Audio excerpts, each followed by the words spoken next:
So I'm very blessed because I hope I can instill hope in some people and let them know that recovery is possible.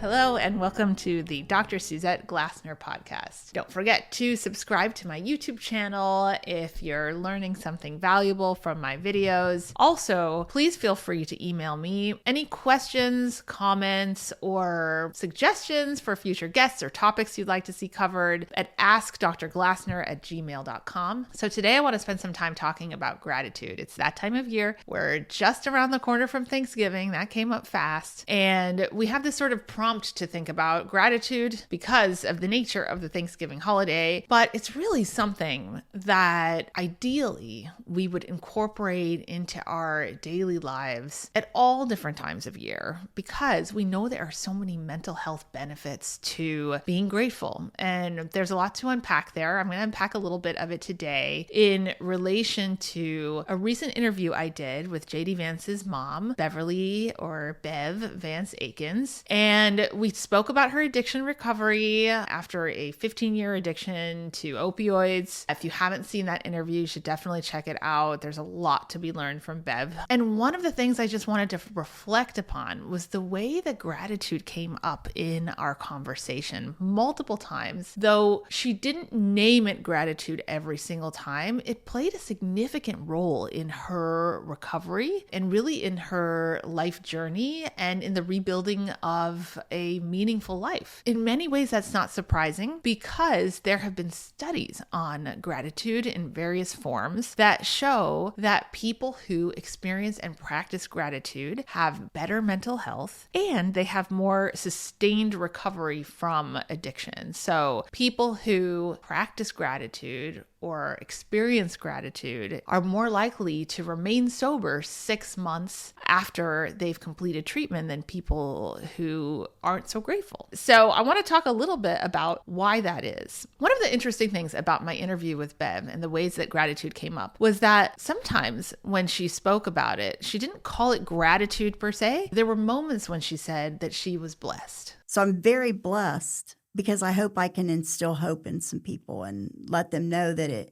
recovery is possible. So gratitude has different components, and one of those components is spiritual in nature. And so when she notes that she is blessed, she recognizes that there are things that have been given to her. There are some things, some realities that she's thankful for that she has created for herself, but there are those God-given things, or if you don't believe in God specifically, some higher power, there are some things that are given to us, and they're things that she referred to as really just lucky to have. That kind of belief system that is spiritual in nature is also related to better outcomes when people are in addiction recovery and also related to better mental health. So why would that be? There's a couple of reasons why spirituality is linked with better mental health and better treatment outcomes from mental health and addiction care. One is it gives us a sense of meaning and purpose. I know I say I'm blessed a lot, but I really am blessed.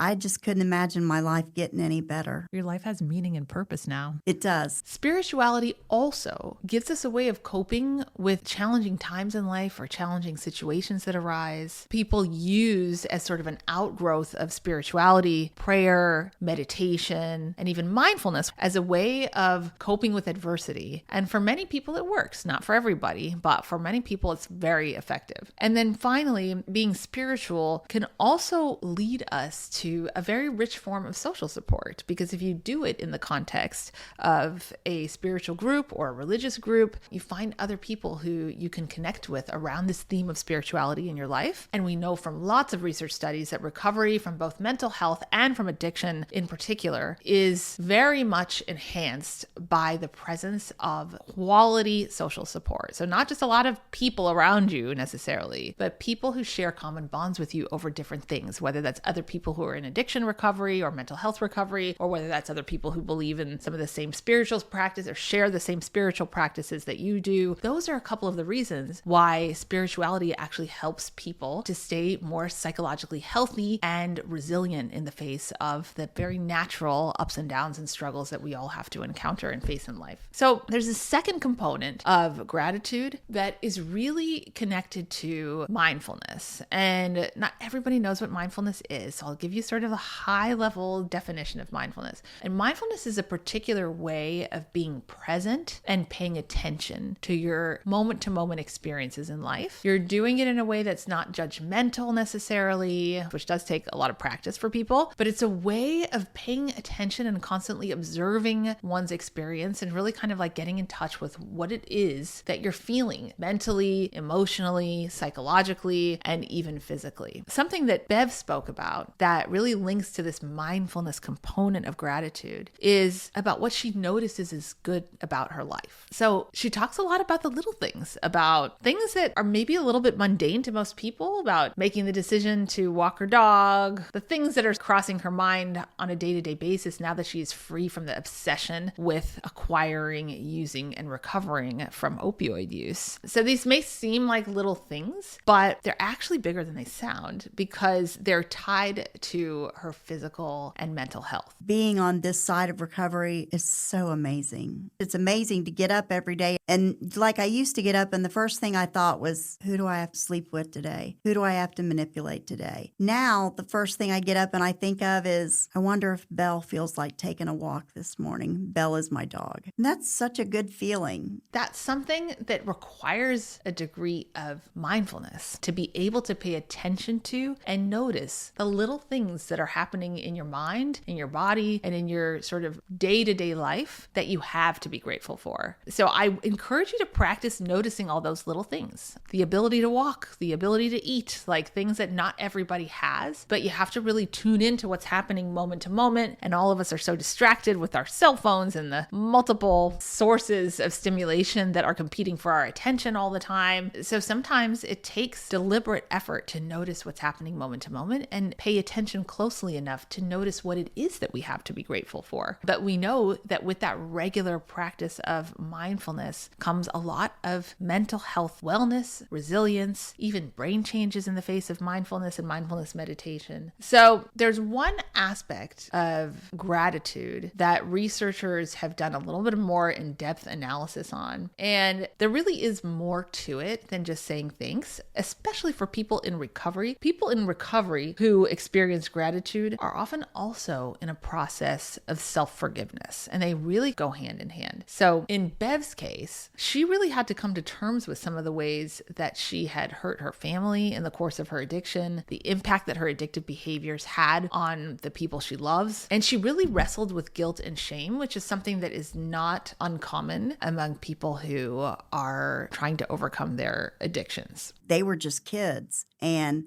I was the monster. But on the other side of that guilt and shame that she wrestled with, she forgave herself. It's still a work in progress, she admits, but it's an active one. And between that self-forgiveness and that sense of gratitude, she really has built a meaningful life. There was a study that was published just a few months ago that shows that forgiveness and gratitude are both ways of achieving mental well-being when you actively work towards being kind to yourself. So really forgiving yourself for things that you might have not have done so well in life. And they could be big things like ways you've hurt your family in the course of your addiction or your mental health struggles. And they could also be little things. But when you engage in that kind of self-forgiveness and you find things to be thankful for, that brings about a certain kind of positivity. And when you experience positive emotions, that impacts three things that are really important. So the first is your relationship with yourself. And yes, we all have a relationship with ourselves, not just with other people. It's that inner dialogue that you have with yourself when you do something wrong. Do you say to yourself, you idiot? Or do you say, that's okay, I'm not perfect? So somebody who's practicing self-compassion is going to say, it's okay, you're not perfect, move on, you'll do better next time. So having that kind of self-compassion towards yourself is good for your mental health. When you have a sense of gratitude and the ability to forgive yourself, your relationship with others is also higher quality. And Bev is a great testament to this. She really rebuilt her family relationships with gratitude in her heart for the fact that they were still there waiting for her, even after there were a lot of things that she did that led them to not trust her, to create distance between themselves and her just for their own mental health, I'm sure. But they were still there and willing to do that reparative work with her. And for that, she found a sense of forgiveness. That made it easier for them to forgive her because she was able to forgive herself and open herself up to a continued relationship with them and just weathering some of the results of the consequences of the pain that they experienced. So with JD Vance's memoir, as well as the movie, she had to see herself painted in this very negative light and accept that in order to forgive herself and allow herself to be forgiven. And then finally, we know that when you're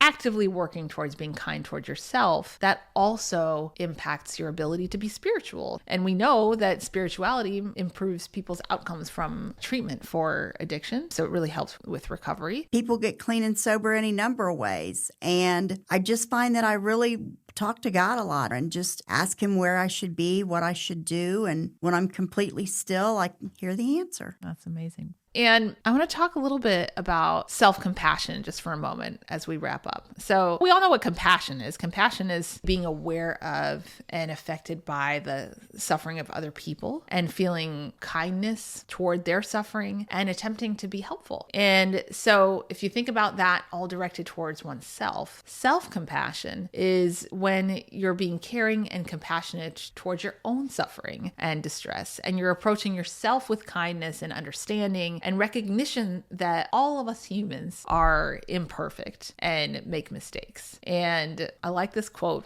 from the Dalai Lama, who says, if you don't love yourself, you cannot love others. You will not be able to love others if you have no compassion for yourself. Then you're not able of developing compassion for others. So this goes in multiple directions. What I recommend is a practice of mindfulness meditation. There are gratitude and compassion meditations that can really help you connect with what you're grateful for. If you're not thinking about it every day, it might not come that naturally to you. So this enhances sort of your awareness of your inner dialogue and your relationship with yourself and your relationship with other people. And that will help elevate your practice of mindfulness, kindness, and compassion, both with others and with yourself. So I'm including some links in my bio to some guided mindfulness meditations that really focus on gratitude and compassion. I'm wishing all of you a happy Thanksgiving, and I hope that you're able to incorporate some mindfulness practices into your daily life to help you maintain a sense of gratitude and self-compassion year-round.